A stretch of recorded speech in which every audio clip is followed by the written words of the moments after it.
We're at the Beaverton Kennedy Community Gardens. The Tualatin Valley Gleaners is a supplementary food program that the city of Beaverton donates a rather large portion of the gardens to. All this food goes to the Tualatin Valley Gleaners to help feed needy families. It's a great program that helps a lot of people. This is nice. I mean, whenever we're able to come out into the community and help out and give back, you know, it's a lot of fun for all of us. There is some harvesting that still needs to go on, but also being at the end of the season, there are a lot of plants that are either going into hibernation or are dying, such as the tomatoes. I have about zero experience when it comes to gardening, so I could be doing this completely wrong, but I haven't heard anything, so I think I'm doing it right. The volunteers are an absolute necessity. Without them, we could not do this. The plot itself that we have, we absolutely need as many people as we can because many hands make light work and also make it go much faster. The bottom line mission for Gleaners is to feed those in need healthy sources of food and vegetables. We're at the Supa Fresh Youth Farm in Tigard, Oregon. The Supa Fresh Farm is a youth workforce investment act program, so we train teenagers to be ready for the workforce. They learn about how to be on time, how to manage their own business. They run this farm as their own business, and they also learn how to work as a team, which is pretty important. Today's actually kind of exciting because of all these volunteers. They really help us get the farm ready for the rest of the year. The farm goes year-round, but we have to first get rid of all the summer crops, and so as you can see behind us, they're pulling out all the tomatoes and getting everything ready for the next cycle in the crop season. We've been picking up tomatoes and there's other plants that I'm not really familiar with, but I mean, it's really fun. I've never done this before. We're supposed to be pushing squash plants, which if you touch them, they leave a pretty nasty rash. So hopefully he hasn't gotten too close to those. I asked Sebastian if he wants to do a career change and become a farmer, and he said that the spiders are not his favorite.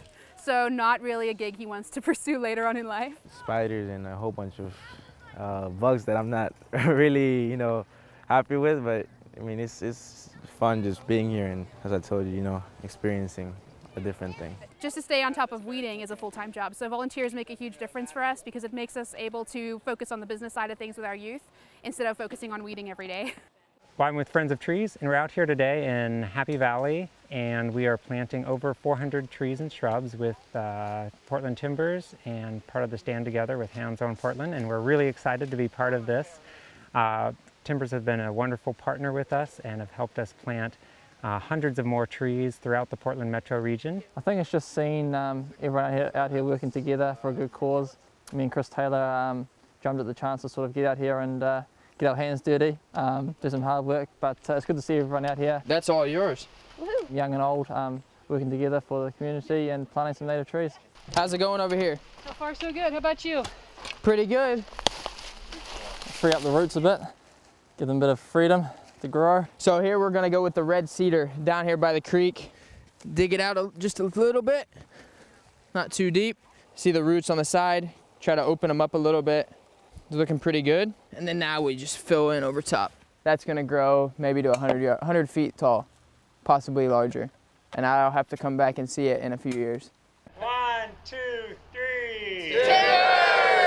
So we're here at Zenger Farm with Portland Timbers and Stand Together volunteers and a few other folks from around the city doing some service work to help out this nonprofit organization. And today we were popping garlic, so we were taking garlic heads and breaking them up into individual cloves and doing that to prepare them for planting next week. And then some other projects we were doing, we were weeding in the strawberry patch and pruning the raspberry canes. Coming out and working on an urban farm is a unique experience because we're still within city limits and it's smaller scale, so there's a lot of different crops, different vegetables that we get to tend to. It's a chance to connect to the land and build community and learn about growing food in a healthy and sustainable way for the environment and also for people too.